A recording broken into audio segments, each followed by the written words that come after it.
Hello. കുറച്ച് നേരം കാണാതിരുന്നപ്പോഴേ എന്തോ ഒരു ഡൗട്ട് തോന്നിപ്പോയതാണ്, എന്താണ് അവിടെ ചെയ്യുന്നതെന്ന് പറഞ്ഞു. അപ്പോഴാണ് ഈ സംഭവം കാണുന്നത്. 2 പേരും ദേഹമൊത്തവും മഷി എവിടുന്നോ പേന എടുത്ത് വെച്ച് മഷി ദേഹമൊത്തവും ആക്കി വെച്ചേക്കുവാണ്, തറയിലും ദേഹത്തും എല്ലാം.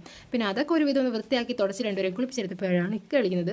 വാ നമുക്കൊന്ന് വെളിയിൽ പോയിട്ട് സംഭവം എന്താണെന്ന് വെച്ചപ്പം ഏരു അമ്പലത്തിൽ അവിടെ ഉത്സവം നടക്കുന്നത്. അപ്പം മക്കൾക്ക് ലൈറ്റിംഗ് എല്ലാം കാണിച്ച് കൊടുത്തിട്ടൊക്കെ വരാണ്. അങ്ങനെ കേട്ട പാതി കേൾക്കാത്ത പാതി ഞങ്ങൾ ഒരുങ്ങി നിന്ന്. അങ്ങനെ ഒരു 8:30 ആവാറായിട്ട് 8:30 കഴിഞ്ഞ് നിന്ന് ആ ടൈമിലാണ് നമ്മൾ പോയത്.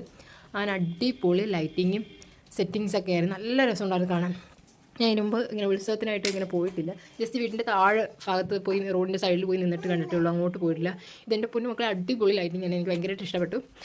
അത് കഴിഞ്ഞ് നമ്മൾ ലൈറ്റിംഗ് ഒക്കെ കണ്ടുകൊണ്ട് ഇങ്ങനെ പൊയ്ക്കൊണ്ടിരുന്നപ്പോഴാണ് അടുത്തൊരു കൊച്ചു കുട്ടി ബലൂൺ പിടിച്ചിട്ടുണ്ട്. ഇപ്പം മോൻ പെട്ടെന്ന് ഗ്ലാസ് പറഞ്ഞ് നടന്നു കൈ ഇട്ടിട്ട് ആ ബലൂൺ പിടിക്കാൻ പോയത്. ഞാൻ പെട്ടെന്ന് വലിച്ചെനിക്ക് അപ്പോൾ ചിരിയാണ് തോന്നിയത്.